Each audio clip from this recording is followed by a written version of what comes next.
Welcome to Mint. In today's episode of From the Newsroom, we are joined by Utpal Bhaskar, our energy editor. Welcome to the show, Utpal. We are going to talk about the non-clearances of blocks under the new exploration and licensing policy. So, Utpal, what is the problem of clearances all about? To start, let me take you back some time. When new exploration licensing policy started, the basic premise was that all the clearances, be it from the Ministry of Defense, from Ministry of Home Affairs, External Affairs, Department of Space, etc., are taken in advance, so that once the blocks are carved out and auctioned, an explorer need not face these kind of problems. Now, what has happened is that over a period of time, there are an increasingly number of blocks that are facing such kind of problems. To capture it in data would be there are around 79 blocks which are facing these problems. Well, the Petroleum Ministry took up this issue at the highest level in the government, and they took around 73 blocks to the Ministry of Defense for expediting these clearances. Of which around they did actually get clearances for 27 blocks. There are around 46 blocks which are still awaiting clearance, primarily from Ministry of Defense.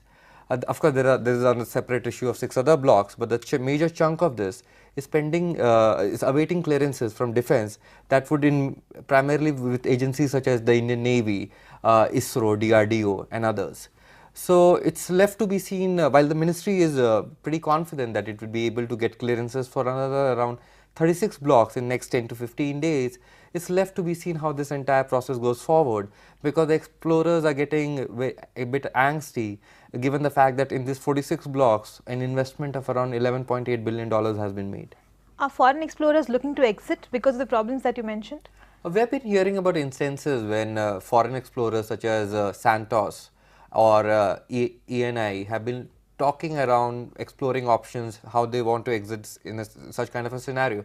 And there have been, because majority of these blocks, when we talk about, for example, deep water exploration and others, the Indian companies on their own do not have the expertise. So for deep water drilling, you need to partner with an overseas firm which has a kind of expertise in such kind of expertise with such kind of technologies. So there have been murmurs, there have been representations which have been made by these explorers to the ministry. For example, when we talk about the Santos block, which is in the Bay of Bengal, now that has become it's become a issue of boundary issues between India and Bangladesh. So while Santos wanted to go ahead and do initial exploration and studies there, the Bangladeshi Navy didn't allow them to do so. So there have been such instances, and while the ministry is pretty hopeful that all the effort that it is going to put through, all these concerns will be taken care of. Thank you so much, Utpal. On that note, we end today's show. Thank you for watching. Stay tuned for more.